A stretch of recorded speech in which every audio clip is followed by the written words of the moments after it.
में चिन्मय प्रभु के वकील पर जानलेवा हमला हुआ है। वकील रमन रॉय की हालत अभी गंभीर है, आईसीयू में भर्ती कराया गया है। कोर्ट नहीं पहुंच पाए चिन्मय प्रभु के वकील के कोर्ट नहीं पहुंचने से सुनवाई नहीं हुई। अब 2 जनवरी 2025 को ये सुनवाई होगी। 2 जनवरी 2025 को चिन्मय प्रभु मामले में अब सुनवाई होगी। तो देखिए, जनवरी तक के लिए सुनवाई जो है वो टाल दी गई है और ऐसे में लंबा वक्त जो है वो हो जाएगा। लेकिन बड़ा सवाल ये है कि आखिर क्यों ऐसा किया गया कि चिन्मय प्रभु के वकील पर हमला किया गया, उन्हें कोर्ट तक पहुंचने नहीं दिया गया, जिसके चलते जाहिर सी बात है उनकी सुनवाई ना हो। इसी के चलते जो है ये अंजाम दिया गया घटना को। और अधिक अपडेट के लिए हमारे सहयोगी रैनिक दत्ता हमारे साथ जुड़ गए। रैनिक, देखिए 2 जनवरी 2025 को अब ये सुनवाई होगी, यानी कि पूरा ये एक महीने के बाद इस मामले में सुनवाई होगी। लेकिन बड़ा सवाल ये है कि हालात इतने गंभीर बनते जा रहे हैं कि यहाँ पर वकील तक को नहीं छोड़ा गया। वकील जब जा रहे थे कोर्ट की तरफ, उन पर हमला कर दिया गया। अभी फिलहाल वो गंभीर हालत में अस्पताल में भर्ती हैं। हाँ, एकदम देखिए, बांग्लादेश में चिन्मय कृष्ण दास को जब गिरफ्तार किया गया था, उसके बाद जब उनको कोर्ट पेश किया गया था, उसी दिन में जिस तरीके से हमले का घटना घटा था, उसके बाद फिर से आज जब उनको फिर से उनका जो केस का सुनवाई है, उसी टाइम में भी देखा गया कि उनका जो वकील उनके ऊपर जानलेवा हमला हुआ, उनको आईसीयू में भर्ती करना पड़ा है और अभी भी उनका जो सिचुएशन है वो बहुत ही क्रिटिकल है। और इसी सिचुएशन में चिन्मय कृष्ण दास का जो प्रेशर वो और भी बढ़ता नजर आ रहा है, क्योंकि चिन्मय कृष्ण दास का केस का जो आज हियरिंग था, बांग्लादेश का चिटागोंग जो कोर्ट है, उस चिटागोंग का सीजेएम जो कोर्ट है, उस कोर्ट में हियरिंग होने का बात था, उस हियरिंग को डिले कर दिया गया है। हियरिंग का नेक्स्ट डेट दिया गया है 2 जनवरी को, यानी 1 महीने बाद इस केस का हियरिंग होगा और 1 महीने तक उनको जेल हिरासत में रहना पड़ेगा, ऐसा कोर्ट की तरफ से कहा गया है। यानी चिन्मय कृष्ण दास जिसको लेकर पूरा देश भर में प्रोटेस्ट चल रहा है, जिसको लेकर पूरा देश में चर्चा चल रहा है, उसको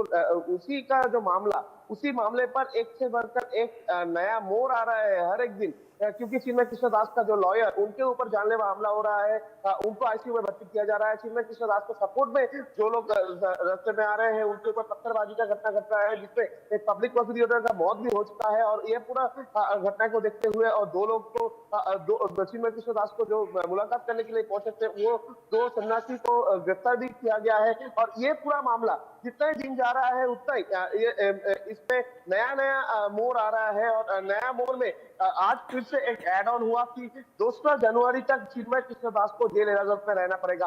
और अभी से एक सवाल और भी आ रहा है कि चिन्मय कृष्ण दास को और भी 1 महीने जेल में रहना पड़ेगा, तो ये 1 महीने और क्या क्या हो सकता है, क्योंकि इसके पहले भी देखा गया चिन्मय कृष्ण दास का गिरफ्तारी को लेकर इस्कॉन की तरफ से पूरा विश्व में 150 जगह में प्रोटेस्ट किया गया था।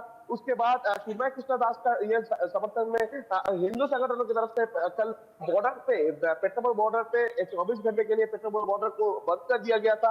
उसके बाद भी देखा गया लगातार प्रोटेस्ट जारी है। और इसी सिचुएशन में और भी 1 महीना चिन्मय कृष्ण दास को अगर जेल में रहना पड़ेगा, चिन्मय कृष्ण दास का ये जो केस का हियरिंग अगर 1 महीना और भी डिले हो गया, तो इसके बाद अगले टाइम पर क्या क्या हो सकता है, क्या लॉ एंड ऑर्डर सिचुएशन पश्चिम बंगाल का भी बिगड़ सकता है, इसको लेकर भी एक सवाल आ सकता है। क्योंकि चिन्मय कृष्ण दास का ये जो गिरफ्तारी, सिर्फ चिन्मय कृष्ण दास का गिरफ्तारी नहीं, उसके साथ साथ ही हिंदू संगठनों के ऊपर, हिंदुओं के ऊपर जिस तरीके से बांग्लादेश में हमले का घटना घट रहा है, इसमें सबसे बड़ा सवाल आ रहा है कि पश्चिम बंगाल में भी इसका इफेक्ट देखने को मिल रहा है, पश्चिम बंगाल में भी इसका विरोध देखने को मिल रहा है। तो इसी सिचुएशन में बांग्लादेश कोर्ट की तरफ से 1 महीने ये पूरा मामले को डिले कर देना, क्या पश्चिम बंगाल में भी इसका असर देखने को मिलेगा, ये सवाल भी आ रहा है।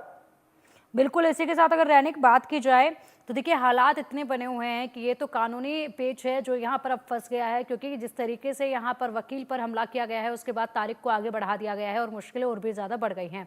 दूसरी तरफ अगर बात करी जाए तो इस्कॉन मंदिर के जो अनुयायी हैं वो अब मंदिरों से बाहर निकलने में डर रहे हैं, भगवा कपड़े पहनने से डर रहे हैं। उनके अंदर ये डर है कि अगर हम बाहर गए, भगवा कपड़ा हमने पहना, तो हमारे ऊपर भी हमला हो जाएगा। और इसी के साथ साथ मंदिरों में पूजा अर्चना की जा रही है, लेकिन मंदिरों से बाहर निकलने में ये लोग अब डरने लगे हैं। बांग्लादेश में इस्कॉन के 75 से ज़्यादा मंदिर हैं और 60,000 फुल टाइम मेंबर हैं, जबकि 2 लाख से ज़्यादा जो है वो प्राइमरी मेंबर हैं।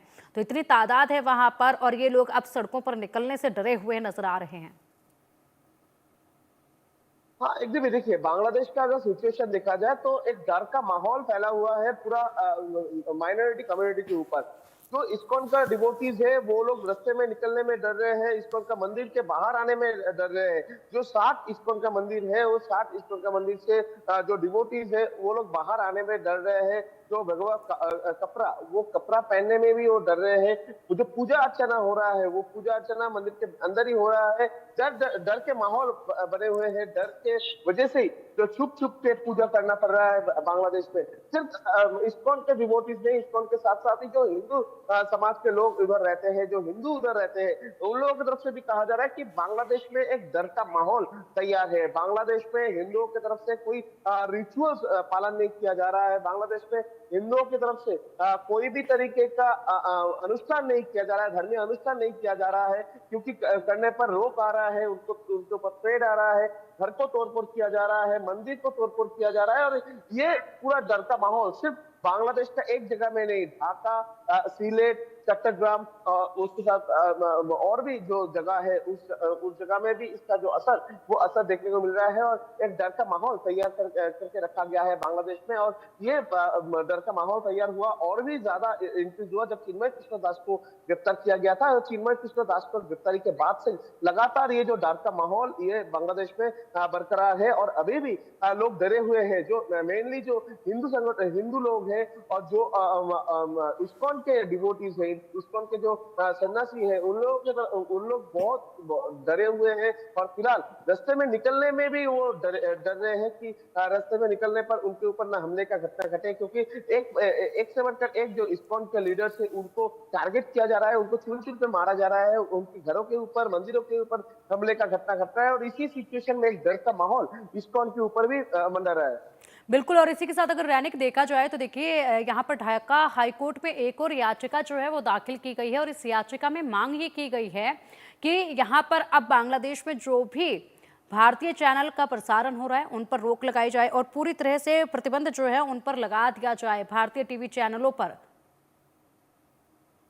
हाँ, एकदम ही देखिए, ढाका हाई कोर्ट जो है, उस ढाका हाई कोर्ट में बांग्लादेश हाई कोर्ट उस जगह में एक याचिका दायर किया गया है। उस याचिका में बताया गया है कि बांग्लादेश को लेकर भारत का जो नेशनल न्यूज चैनल जिस तरीके से खबर कर रहे हैं, जो खबर दिखाया जा रहा है वो मैक्सिमम खबर फेक न्यूज है। और इसी वजह से बांग्लादेश का जो लॉ एंड ऑर्डर सिचुएशन वो बिगड़ रहा है, बांग्लादेश का जो शांति वो विघ्नित हो रहा है। और इसी कारण को सामने रखते हुए एक याचिका दायर किया गया है कि भारत का जो संवाद माध्यम बांग्लादेश में चलता है उसको बंद कर दिया जाए, उसको उसके ऊपर बैन लगाया जाए, इसका डिमांड भी रखा गया है। ये केस का आज सुनवाई भी होगा ढाका हाईकोर्ट में। इस केस का सुनवाई होगा आज दोपहर को, ये मामले का सुनवाई किया जाएगा। इसमें ढाका हाईकोर्ट की तरफ से जो इंटरिम गवर्नमेंट है उनके तरफ से ब्रॉडकास्टिंग जो मिनिस्ट्री है उनके पास से रिपोर्ट मांग सकते हैं कि कौन से चैनल में किस तरीके का खबर देखने में ये लॉ एंड ऑर्डर सिचुएशन बिगड़ रहा है। जो याचिका दायर किया गया है उसके पक्ष में कोई सबूत है कि नहीं, ये जानने का कोशिश करेंगे। उसके बाद ही इस मामले का जो सुनवाई वो हाईकोर्ट की तरफ से दिया जाए। बिल्कुल बिल्कुल रानिक। और देखिए अब इस मामले में भी क्या कुछ रुख रहता है वो देखने वाली बात होगी, लेकिन फिलहाल हालात जो है वो गंभीर होते हुए ही नजर आ रहे हैं। लगातार विरोध प्रदर्शन वहां के छात्र एक बार फिर करते नजर आ रहे हैं जब वो भारत के खिलाफ नारेबाजी कर रहे हैं कि भारत जो है वो शेख हसीना की सरकार छीनने की बात से खुश नहीं है और ऐसे में विरोध हम कर रहे हैं, ये साफ तौर पर अब कहा जा रहा है। फिलहाल शुक्रिया आपका इन तमाम जानकारियों के लिए।